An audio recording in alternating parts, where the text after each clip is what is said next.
Chapter 67 just dropped, and we've got the conclusion to the Moro arc and the beginning of the new arc with new characters already introduced. We need to get into this, so let's talk about it. So the chapter begins immediately where Goku defeats Moro, and all the Z fighters come and congratulate Goku on all the hard work, and Vegeta's asking Goku where did that power surge come from? And Goku's not completely telling Vegeta what's going on, but you can kind of tell he does know, and Vegeta is pissed off as usual that Goku's not telling him. Now, I don't think Goku knows who it is exactly, like I don't think he knows it's Oob, but I do think he's aware that there is somebody, and he's just going to be putting more focus on that to find out who it is exactly. So you can't have a chapter wrap up without all the Z fighters and all the characters in Dragon Ball all getting together and having a huge feast. So these are honestly the little moments that I really enjoy in Dragon Ball. I've mentioned this before, but it's just those little things, getting to see them, you know, be human and be Saiyan or whatever you want to call it, just being normal, living life as you would every day. Just the simple little things, and I do enjoy that. I would like to see more of that in Dragon Ball as well. So once they were finished their meal, Goku takes Eska back to planet Namek, where he joins everyone else, and they've used the Dragon Balls to resurrect all the people who've died on planet Namek. Jacko, Goku, Vegeta, and Buu all head to the Galactic Patrol Command Center, where they are going to get some awards, and of course Goku doesn't care about those types of things, but Jacko is so excited because it'll be his first award he ever got as a Galactic Patrol. I have to point out this one moment where we get Goku shaking hands with the king himself, and of course so of course we get Goku shaking hands. We get Goku shaking hands with the king, but he's not shaking his hand, he's shaking his junk. Yeah. Another cool moment here was getting to see Jacko's full name. I'm going to try to pronounce it here, but I'm going to butcher this, but it's Jacko Tiermentin Piboshi. I probably butchered that, but that's his whole name. And then we get some exciting news, which there were leaks about this, but now we can officially say Beerus is not dead.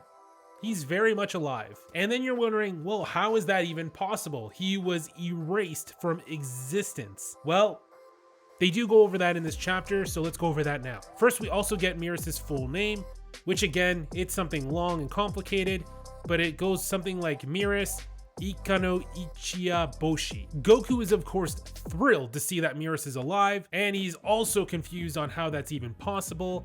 Vegeta's just in shock as well, but they're just all happy to see that Beerus is okay. So then we go and focus on Beerus and Whis, who are about to get into some trouble, and Beerus is immediately putting all the blame on Whis because he is terrified of what's about to happen. So we get the Supreme Kai approach the Grand Priest and plead with him, saying to not kill Beerus, and he was also willing to sacrifice himself to let Beerus live. So this allowed the Grand Priest to make a decision and give Beerus another chance at life, but he stripped him of all of his angel powers, and now he is just a mortal with a lifespan. So I did see some people online arguing and debating, does Beerus still have Ultra Instinct? Is he still powerful? Well, we don't truly know that yet, but I think we can assume that yes, he is still super powerful, not to the extent of an angel. I would still say he's on the same level as Goku, but I guess time will tell if he still can do Ultra Instinct. He still has all of his memories, so that would lead me to think he still has the knowledge of everything, so that would make sense to me that he could still do Ultra Instinct. Just another little funny moment where Beerus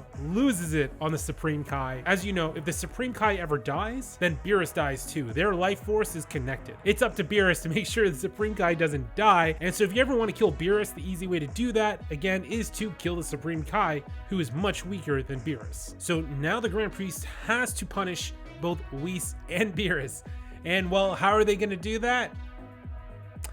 Well, they're going to give the guards a break. That's going to be leaving Beerus and the Supreme Kai having to keep the Xenos entertained, both of them, and pretty much just, you know, babysitting them. And we just get a series of panels of Beerus hating his life right now because he doesn't want to be doing this at all.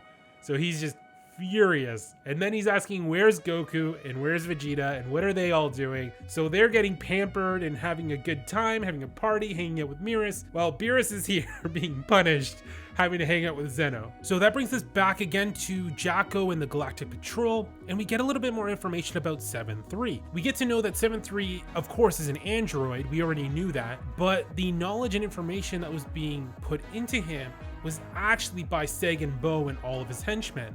So they were slowly building him up, getting him more and more powerful over time. Of course, now Jacko is second guessing himself and wondering if he actually destroyed 7-3 completely, so they head back to go see if they can find any of his remains. And of course, they don't find anything, but this is where things start to get a little bit more interesting.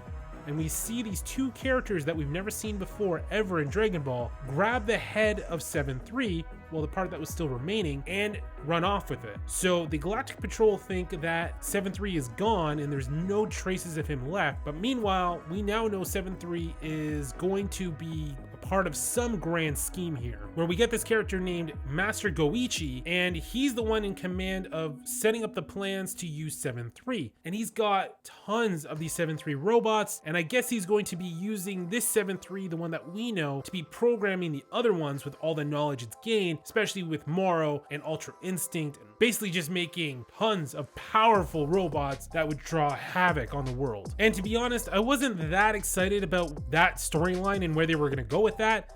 I was kind of just done with all that, but this is where it grabbed my attention. We see another character approach, and we notice that he's got this eye patch with some kind of radar sensor on it. So we get this character boarding the ship, and we know that he's interested in finding 7-3.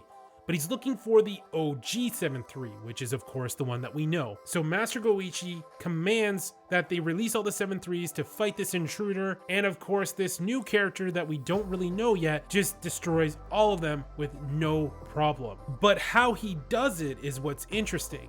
He doesn't look overly powerful, but he's got this eye patch that lets him scan things and lets him know which one is the original 7-3. It's also feeding him information, and it's basically Jarvis from Iron Man. So this character takes out a slew of the 7-3s. Now these ones are not nearly as powerful as the original 7-3, so it doesn't really give us a grand scale of just how powerful this new character is, but he was also being super effective with how he was destroying them, targeting the gem on his head. So after wiping out all the 7-3s, he approaches a room that he finds the original 7-3.